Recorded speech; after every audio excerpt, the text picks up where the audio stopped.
اس سے پہلے کہ اب سورۃ العصر سے میں اپنے درس کا آغاز کروں، میں اسی تمہید میں شامل کرنا چاہتا ہوں ایک دوسرا حصہ کہ جس کو میں نے عرض کیا تھا کہ اس منتخب نصاب کا ایک تشکیلی پیریڈ ہے، اس کی ایک تاریخ ہے۔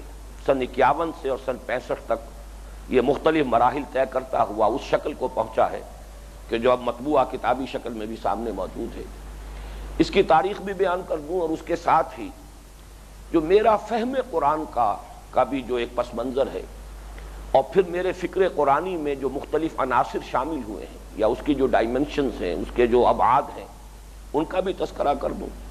اور یہ کہ آج جس صورت سے ہم آغاز کرنے والے ہیں، سورۃ العصر سے جو میرا تعاہد ہے، تعاہد کی اصطلاح ہے ذہنی قلبی رابطہ، تعلق، اور اس کے ساتھ انسان کا عملی ربط یہ قائم رہے، تو یہ تعاہد بالقرآن، یہ ہمارے ہاں حدیث کی کتابوں میں بعض ابواب کے یہ عنوانات میں سے ہے، قرآن کے ساتھ مسلسل ایک ذہنی اور قلبی اور انسان کا ایک عملی رشتہ قائم رہے۔ تو اسی طریقے سے یہ تعاہد جو میرا سورۃ العصر سے ہے، اس کی بھی ایک تاریخ ہے۔ تو ان تینوں پہلوؤں سے کچھ ایک تاریخی پس منظر میں آپ کے سامنے بیان کر رہا ہوں، اگرچہ یہ چیزیں تفصیلاً بھی بیان ہو چکی ہیں، یعنی میرے فہم قرآن کے جو مختلف عناصر ہیں، کہاں کہاں سے سورسز کون کون سی ہیں، کہاں کہاں سے میں نے استفادہ کیا ہے، اور پھر یہ کہ جو بھی اس سے فکر وجود میں آیا ہے اس کی ڈائمنشنز کیا ہیں، یہ میں اپنی اس تالیف میں جو دعوت رجوع القرآن کا منظر اور پس منظر کے نام سے اب طبع شدہ موجود ہے، مفصل کتاب ہے، ضخیم کتاب ہے، اس میں تفصیل سے بیان کر چکا ہوں۔ اسی طریقے سے جب اب سے تقریباً 20 برس قبل یہ منتخب نصاب کتابی شکل میں شائع ہوا تھا، تو میں نے اس کے دیباچے میں اس منتخب نصاب کا پس منظر بھی بیان کر دیا تھا کہ یہ کیسے وجود میں آیا ہے، اس کا نقطہ آغاز کیا ہے، اور اس کا اصل جو ہے، جو اس کا نیوکلیس ہے یا اس کا اصل حیولہ جو ہے بنیادی، وہ کس کا تجویز کرتا ہے۔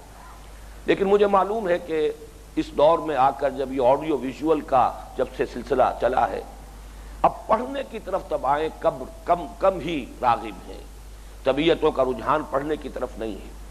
تو یہ جو اب سلسلہ ہمارا ریکارڈ ہو رہا ہے آڈیو اور ویڈیو میں، اس منتخب نصاب کے سلسلے وار درس کا، اس کی تمہید کے طور پر بھی یہ چند چیزیں میں اس لیے شامل کر رہا ہوں کہ جو شخص بھی اس کے ذریعے سے اس منتخب نصاب کو سمجھنا اور سننا شروع کرے، اس کے سامنے یہ چند باتیں اختصار کے ساتھ آ جائیں۔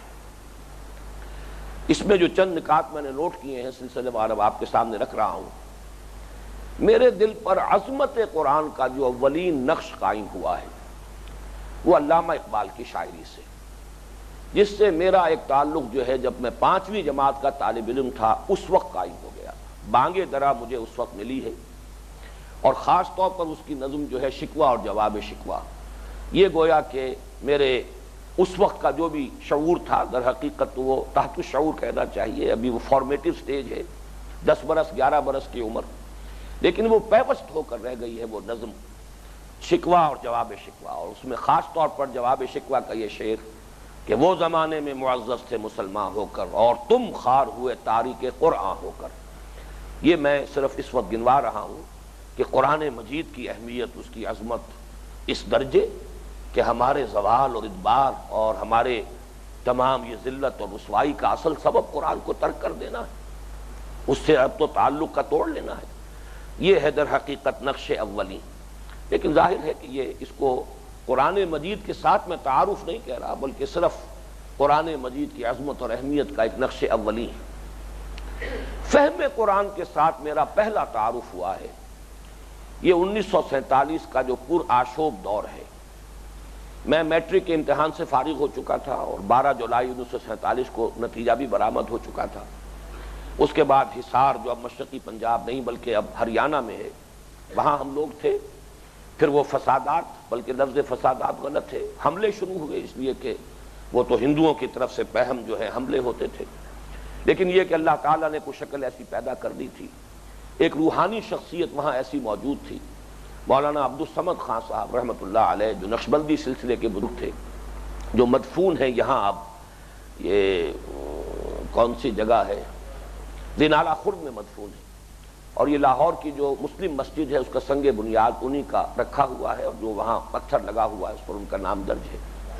ان کی شخصیت اس اعتبار سے بڑی ہی بابرکت ثابت ہوئی کہ اس سے مسلمانوں کی شیرازہ بندی رہی. ایک مرکزی شخصیت ہو تو سب بات سنتے ہیں، فیصلے ہو جاتے ہیں. بہرحال ہم محصور رہے وہاں کافی طویل عرصے. میں سمجھتا ہوں شاید 1.5 مہینہ تقریباً اس حالت میں گزرا ہے کہ مورچہ بندی تھی، حملے ہوتے تھے اور ریپلس کر دیے جاتے تھے. تو اب کرنے کا کوئی اور کام تھا نہیں. اس وقت میں اور میرے بڑے بھائی اظہار احمد صاحب، ہم ایک مسجد چھوٹی سی تھی، اس میں بیٹھ کر تفہیم القرآن اس زمانے میں شائع ہو رہی تھی. ترجمان القرآن میں مولانا مودودی کا جو پرچہ تھا، اور اس میں تفہیم القرآن سورہ یوسف، اس کے کچھ پرچے ہمارے پاس تھے، وہ ہم نے ایک ایک حرف کر کے پڑھا ہے، اور یہ ہماری جوائنٹ سٹڈی تھی. بہرحال یہ فہم قرآن سے پہلا تعارف تھا. میری عمر اس وقت، میں 15 برس مکمل کر کے 16ویں برس میں تھا. لیکن یہ ہے کہ اس سے اندازہ ہوا، ایک تو مولانا مودودی کی جو ان کی انداز نگارش جو ان کا ہے، اس میں جو سلاست ہے، اس میں جو چاشنی ہے، اس کا بھی ایک نفس قائم ہوا. لیکن اس سے کہیں زیادہ بڑھ کر قرآن مجید کی عظمت. اور چونکہ تقابلی مطالعہ مولانا نے اس میں کافی کیا ہے کہ تورات میں حضرت یوسف علیہ السلام کے حالات کس طور سے بیان ہوئے ہیں اور قرآن کس انداز میں بیان کر رہا ہے. یہ کمپیریٹو سٹڈی جو ہے یہ بڑی دلچسپی کی موجب ہوئی. بہرحال فہم قرآن کے ساتھ میرا پہلا تعارف جو ہے وہ تفہیم القرآن سورہ یوسف 1947 کا پرآشوب دور. البتہ یہ کہ جب اس کے بعد پھر ہم نومبر میں پہنچے ہیں 20 دن تک پیدل قافلے کے ساتھ سفر کر کے، اور کہنا چاہیے لٹرلی آگ اور خون کے دریا عبور کر کے جب پہنچے ہیں، اس کے بعد پھر میں نے تیزی کے ساتھ یہاں میڈیکل گورنمنٹ کالج میں جب FSC کا میرا دور تھا تو میں نے مولانا مودودی کی تمام تصانیف کا مطالعہ کیا، اور میں سمجھتا ہوں کہ اللہ تعالیٰ کے فضل و کرم سے میں نے انہیں سمجھ بھی لیا. اور چونکہ اس میں بھی جا بجا قرآن مجید کے حوالے وہ دیتے ہیں، اس اعتبار سے قرآن مجید کے ساتھ ذہنی ربط اور قائم ہوا. لیکن اس کے ساتھ ہی پھر یہ سن 51-52 میں اب آئیے فکر فراہی کے ساتھ میرا ابتدائی تعارف ہوا. سن 51 اور 52 میں اسلامی جمعیت طلبہ لاہور اور پھر پنجاب کا ناظم تھا. سن 51 کے دسمبر کی چھٹیوں میں اور سن 52 کے جو موسم گرما کی تعطیلات ہیں اس میں میں نے 2 تربیت گاہیں منعقد کی. ان دونوں تربیت گاہوں میں مولانا امین حسن اصلاحی صاحب نے ہمیں قرآن مجید کے کچھ منتخب مقامات پڑھائے. ان میں ذرا نوٹ کر لیجئے، اس لیے کہ یہیں سے در حقیقت اس منتخب نصاب کا اصل جو ہے بلو پرنٹ تیار ہو رہا ہے. ظاہر ہے 10-15 دن کی تربیت گاہ ہے، پورا قرآن تو نہیں پڑھایا جا سکتا، سلسلے وار پڑھائیں گے تو سورہ بقرہ کے چند رکوع پر بات ختم ہو جائے گی. تو مولانا نے گویا کہ منتخب کیا کہ پورے قرآن مجید میں سے ایسے حصے کہ وہ اگر ان چند دنوں میں ان نوجوان طلباء کو پڑھا دیے جائیں تو کچھ انہیں اندازہ ہو جائے قرآن مجید کی تعلیمات کا. تو گویا کہ انہوں نے اپنے فہم کے مطابق اور جو بھی ان کا مطالعہ قرآن تھا اس سے پورے طور پر اسے بروئے کار لاتے ہوئے چند مقامات منتخب کیے. وہ مقامات نوٹ کر لیجئے. انسان کی انفرادی سیرت و کردار کے ضمن میں سورہ لقمان کا 2واں رکوع اور سورۃ الفرقان کا آخری رکوع. مسلمانوں کی عائلی زندگی کے ضمن میں ہدایات پر مشتمل سورہ تحریم. مسلمانوں کی ملی زندگی پر کے ضمن میں اصولی اور تفصیلی ہدایات پر مشتمل سورۃ الحجرات. اقامت دین اور اس کے لیے جہاد و قتال، اس کے لیے سورۃ الصف. اور پھر یہ کہ اس راہ میں جو آزمائشیں آتی ہیں اور اس آزمائشوں میں انسان کے لیے استقامت کے لیے کیا چیزیں مفید ہیں اس کے ضمن میں سورہ عنکبوت. یہ گویا کہ 4 سورتیں مکمل، سورہ حجرات، سورہ صف، سورہ تحریم اور سورہ عنکبوت، اور 2 رکوع سورہ لقمان کے اور سورہ فرقان کے. یہ منتخب نصاب تھا جو مولانا اصلاحی صاحب نے سن 51 کی تربیت گاہ میں بھی پڑھایا، اور پھر اسی کو دوبارہ انہوں نے سن 52 کی تربیت گاہ میں پڑھایا. میں دونوں میں شریک تھا ناظم کی حیثیت سے. سن 51 میں ناظم تھا لاہور کا اور سن 52 میں ناظم تھا جمعیت پنجاب کا. تو دونوں میں ناظم کی حیثیت سے شریک تھا.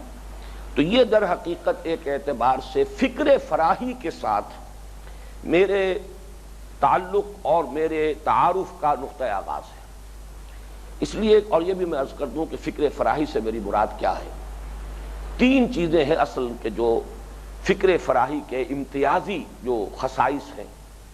نمبر 1 نظم قرآن پر زور، یعنی آیات باہم مربوط ہیں اور آیات مل کر جب صورت بنتی ہیں تو صورت میں کوئی نہ کوئی عمود ہوتا ہے، مرکزی مضمون ہوتا ہے. جیسے کہ ایک ہار ہے، اس میں موتی پروئے ہوئے ہیں، لیکن وہ موتی کسی ڈور کے اندر پروئے ہوئے ہیں. تو ہر صورت کی ایک ڈور ہے، اس کا ایک عمود ہے، اور جو اس کی آیات ہیں وہ آیات اس ڈور کے ساتھ منسلک ہیں. اپنی جگہ پر ہر آیت علم کا، حکمت کا، ہدایت کا موتی ہے، لیکن جو ترتیب قائم ہوئی ہے اس ڈور میں پروئے جانے کی بنا پر اس سے اس کا حسن دوبالا ہوتا ہے، اس میں جو ایک نیا اضافہ ہوتا ہے حسن کا، تو وہ حسن معنوی جو ہے وہ اس ربط کے ساتھ متعلق ہے. تو ایک تو نظم قرآن، نمبر دو قرآن مجید کے کچھ مخصوص اسالیب ہیں کہ اگر ان کو انسان نہ سمجھے تو قدم قدم پر الجھتا ہے، ٹھوکریں کھاتا ہے. وہ کچھ ہر زبان کے اپنے کچھ اسلوب ہوتے ہیں، اور قرآن مجید نے عربی کے معروف اسالیب پر کچھ اپنے خاص مخصوص جو ہیں وہ اسالیب کا اضافہ کیا ہے.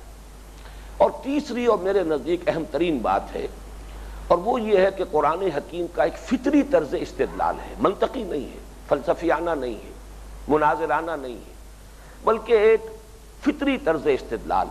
یعنی کچھ بدیہیات فطرت ہیں جو انسان کے اندر ہیں، فطرت انسانی کے اندر موجود ہیں، ان پر استدلال کی بنیاد قائم کرنا اور ان سے بات کو آگے لے کر چلنا بجائے منطق کے اور اس طرح کی اور دوسری دلیلوں کے. یہ فطری اسلوب استدلال جو ہے، یہ تین چیزیں ہیں کہ جنہیں میں سمجھتا ہوں کہ فکر فراہی کا اصل جو ہے لب لباب وہ ان تین چیزوں میں ہے. یہ اس کی امتیازی خصائص ہے.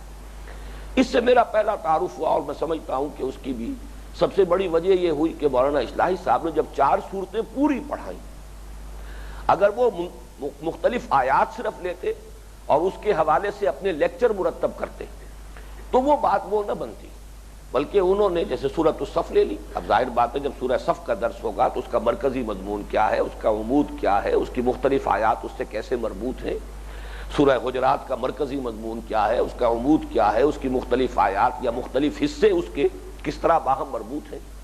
تو اس سے در حقیقت وہ جو فکر فراہی ہے اور خاص انداز ہے تدبر قرآن کا، اس سے تعارف حاصل ہوا. اور اس کو اب میں قرار دے رہا ہوں سیکنڈ ڈائمنشن اپنے فہم قرآن کی. مولانا مودودی صاحب کا اسلوب اور مولانا مودودی اور مولانا اصلاحی صاحب کے اسلوب میں، اس لیے کہ جب فکر فراہی کے ساتھ میرا یہ تعارف ہو گیا تو اس کے بعد مولانا اصلاحی صاحب کی تصانیف میں نے بالاستیعاب پڑھی اور بڑے شوق سے پڑھی. جماعت اسلامی کے عام کارکن اور عام ارکان جو ہے وہ مولانا اصلاحی صاحب کی تصانیف میں دلچسپی محسوس نہیں کرتے تھے، بلکہ سمجھتے تھے، عام طور پر کہا جاتا تھا اس حلقے میں کہ بڑی خشک کتابیں ہیں. مولانا مودودی کا انداز بڑا سہل ہے، وہ بات کو پوری طرح سمجھاتے ہیں، کھول کر بیان کرتے ہیں. جبکہ مولانا اصلاحی صاحب کی جو کتابیں حقیقت شرک، حقیقت توحید، حقیقت تقوی، ابتدا میں تو یہی کتابیں تھیں، بعد میں تدبر قرآن کے نام سے وہ کتاب چھپی ہے کہ جو اب مبادئ تدبر قرآن کے نام سے تباہ ہوتی ہے، اس لیے کہ تدبر قرآن کے نام سے اب ان کی تفسیر آ گئی. تو میں نے ہی یہ نام تجویز کیا تھا، تدبر قرآن جو پہلے کتاب چھپی تھی کہ اس کا نام میں نے رکھا مبادئ تدبر قرآن. اور ایک یہ کہ دعوت دین اور اس کا طریقہ کار یہ کتابیں آئی ہیں، یہ بات کی بات ہے. پہلے حقیقت توحید، حقیقت شرک، حقیقت تقوی، یہ 3 کتابیں تھیں اور یہ لوگوں کو بہت ثقیل محسوس ہوتی تھی. لیکن میرا جو تعارف ہو گیا اس فکر فراہی کے ساتھ اور اسلوب جو ہے تدبر قرآن کا مولانا فراہی کا، تو اس کے ذریعے سے مجھے جو ایک ذہنی مناسبت قائم ہوئی مولانا اصلاحی صاحب کی ان تصانیف سے، اس سے میں عرض کر رہا ہوں کہ ایک سیکنڈ ڈائمنشن کا اضافہ ہوا ہے. مولانا مودودی کی تصانیف میں اصل میں کوئی مضمون ہے، کوئی موضوع ہے، اس پر گفتگو کرتے ہوئے آیات جو ہیں وہ ثانوی طور پر استشہاد اور استدلال کے طور پر آتی ہیں.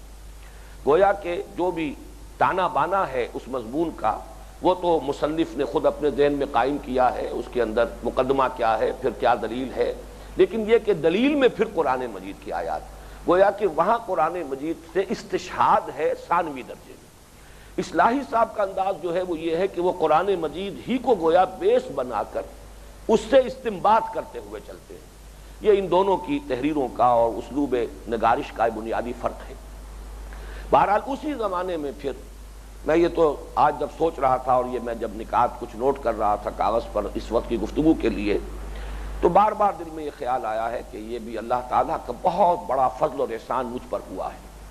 یعنی میری عمر جب یہ سن 51 کی تربیت گاہ میں نے اٹینڈ کی ہے تو 19 برس تھی، اور اس کے بعد تو یہ بھی سلسلہ جو چلا ہے، جیسا کہ میں عرض کر رہا ہوں، چند برس کے اندر 19-20 برس کی عمر سے لے کر 24-25 برس کی عمر تک میرے فہم قرآن کے لیے اللہ تعالیٰ نے ایسے حالات پیدا کر دیے کہ اس کی 4 سورسز جو ہے وہ مکمل ہو گئے. چاروں اطراف سے مجھے اخذ کا اور حاصل کرنے کا اللہ تعالیٰ نے ایسا موقع عنایت فرمایا، اور یہ یقیناً اللہ تعالیٰ کی طرف سے. عین اسی زمانے میں جبکہ میڈیکل کالج میں پڑھ رہا تھا، مولانا مودودی، مولانا اصلاحی صاحب نے مجموعہ تفاسیر فراہی شائع کیا. اس میں مقدمہ نظام القرآن، تفسیر قرآن کا مقدمہ جو ہے وہ میری انتہائی دلچسپی کا موضوع بن گیا.